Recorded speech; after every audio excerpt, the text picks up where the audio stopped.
আমি আপনাদেরকে শয়তানের একটা চালাকির কথা বলছি, শুনুন। মনে করুন আপনার অফিসে যেতে দেরি হয়েছে এবং দেরি করার জন্য আপনার বস রাগ হয়ে আছেন। অফিসে আরও অনেক মানুষ আছে। আপনি এরকম সময় কি করেন? আপনি সকলের নজর এড়িয়ে নিজের টেবিলে গিয়ে বসেন। আপনি তখন বসের সাথে দেখা করতে চান না। অথবা মনে করুন একটা বাজে রিপোর্ট কার্ড নিয়ে আপনি বাড়ি ফিরলেন। যখন আপনি ক্লাস 6 বা 7-এ খারাপ রিপোর্ট কার্ড নিয়ে আসেন, তখন আপনি চুপিসারে ঘরে ঢুকবেন।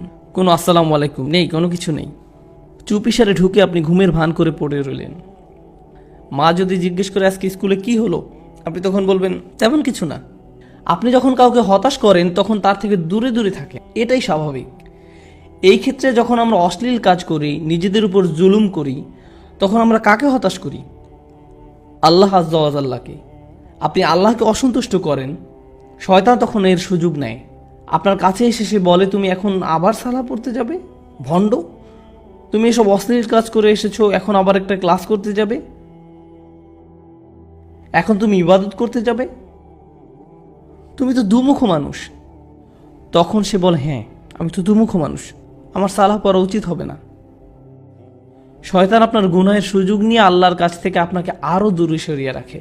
আপনি তখন আল্লাহর সামনে দাঁড়াতে বিব্রত বোধ করেন। কিন্তু একজন সত্যিকারের মুত্তাকি যখন ভুল কিছু করে, তৎক্ষণাৎ সে কি করে? সে আল্লাহকে স্মরণ করে। জাকারুল্লাহ ফাস্তাগফিরু লিযুনুবিহিম, তারপর তার আল্লাহর কাছে ক্ষমা চেয়ে নেয়। এখানে জুনুব শব্দটা দিয়ে পাপ বোঝানো হচ্ছে, যা এসেছে জানাব থেকে। জানাব দিয়ে মূলত বোঝানো হয় এমন একটা পাপ যার কারণে আপনি অসম্মানিত বোধ করেন, এমন কোনো কাজ যার কারণে আপনি লজ্জিত, বিব্রত। আর তারা আল্লাহর কাছে ক্ষমা প্রার্থনা করে তাদের কৃত লজ্জাজনক কাজ থেকে। ওয়া ইয়াগফিরুয যুনুবা ইল্লাল্লাহ, আল্লাহ ছাড়া আর কে গুনাহ ক্ষমা করতে পারেন? আপনি আর কার কাছে যাবেন? কোথায় যাবেন? আল্লাহ ছাড়া আর কে জানে আপনি আর আমি কি কি ভুল করেছি। আমাদের গুনাহের খাতায় বহু জিনিস আছে যা আল্লাহ প্রকাশ করেননি, শুধু আল্লাহই সেসব জানেন। সেসবের জন্য আল্লাহর কাছে আমাদের ক্ষমা চাইতে হবে। জান্নাতে যারা যাবে তাদের বর্ণনায় যেসব বৈশিষ্ট্য এসেছে তার মাঝে এটাই প্রধান বৈশিষ্ট্য। উলাইকা লাহুম জান্নাতুন তাজরি মিন তাহতিহাল আনহারু খালিদিনা ফিহা, তাদের জন্য প্রতিদান হলো তাদের পালনকর্তার পক্ষ থেকে ক্ষমা এবং জান্নাত, যা তলদেশে প্রবাহিত হচ্ছে প্রস্রবণ। এখানে যে শেষ কথাটি আপনাদের আমি বলবো, আমার ফ্যামিলির সাথে একবার শপিং মলে গিয়েছিলাম।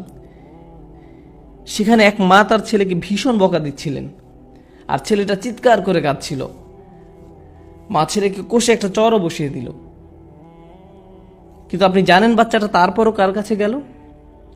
এরপরও বাচ্চাটা মাকেই ধরে রইল, তার মাকে ছাড়ছে না। চারপাশে সব কিম্ভূত কিমাকার বিশাল বিশাল অচেনা মানুষ, সে তাদের কাছে যেতে চায় না।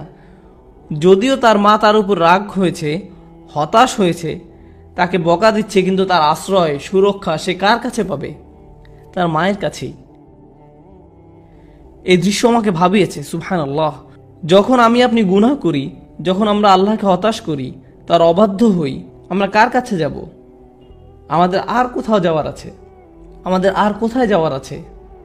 তাই আমরা আল্লাহকে অসন্তুষ্ট করলেও, আর আল্লাহ আমাদের যেমন দেখতে চান তেমন আমরা হতে না পারলেও, সত্যিকারে মুত্তাকি কখনোই আল্লাহর উপর আশা হারায় না।